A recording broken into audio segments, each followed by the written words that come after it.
Hello, my name is Buzz Lockhart, and this is Crash Course U.S. History. Today, we dive into one of the United States of America's favorite pastimes and hobbies, panicking. More specifically, I'm going to talk to you about the Red Scare, that exciting period in American history when the United States became deeply afraid that communists were hiding everywhere. In the government, Hollywood, maybe even hiding under your bed. Although, statistically speaking, the thing under your bed was probably just the math homework you forgot to turn in last Friday. But this story isn't just about fear. It's really a story about causation, specifically how the Cold War caused major shifts in political power inside the United States. Because fear changes politics, and politics changes power. So today, in this Crash Course video, we're asking the big question: how did the Cold War and the Red Scare shift power within the United States government and society?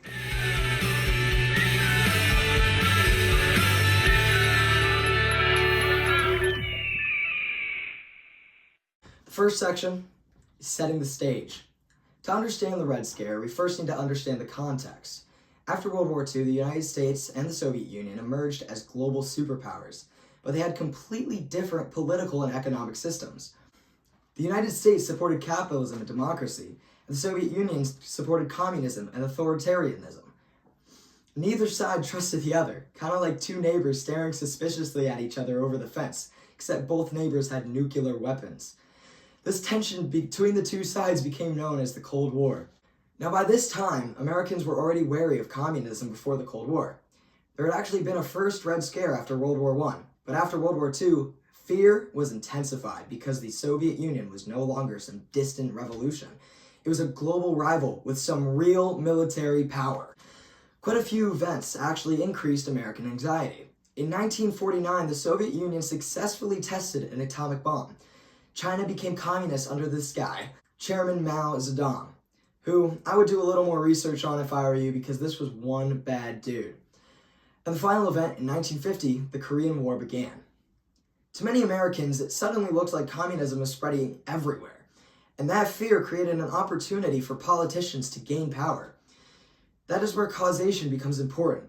Cold War tensions directly caused political leaders to expand government investigations, loyalty programs, and anti-communist policies. Fear had now become political fuel. Section 2.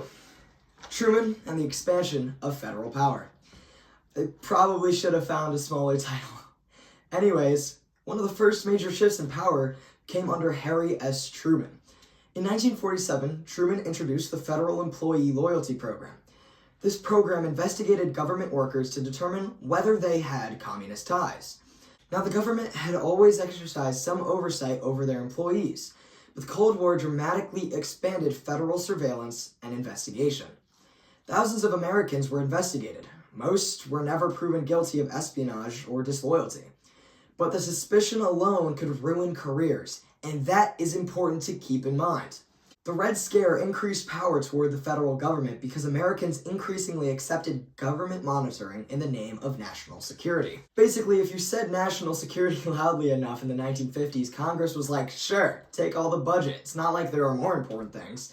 The Cold War also increased presidential power. Truman argued that containing communism abroad required stronger executive action at home and overseas. So causation really matters here. The rise of the Soviet power caused fear in the United States. That fear caused Americans to support stronger federal authority. Finally, that support shifted political power towards the executive branch and federal investigative agencies. Section 3. HUAC and the power of accusation.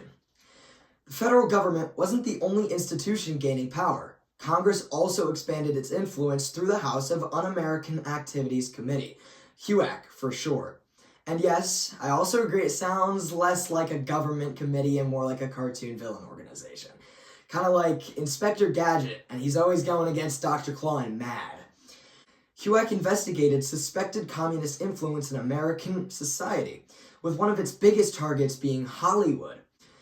Writers, actors, and directors were called before Congress and asked whether they were communists or new communists. This led to the Hollywood blacklist, where entertainment professionals lost their jobs simply because they were suspected of being communists. Now, here's where the issue of power really becomes really important. HUAC gained enormous influence because fear gave accusations political weight. Evidence often mattered less than suspicion. The accusation itself became powerful, and this changed American politics because it discouraged dissent. Many people became afraid to criticize the government policies or express controversial opinions. The Cold War therefore caused a shift in balance between civil liberties and national security. In times of fear, Americans were more willing to limit freedom in exchange for perceived safety. That's a pattern that appears repeatedly throughout U.S. history. Section 4. McCarthyism.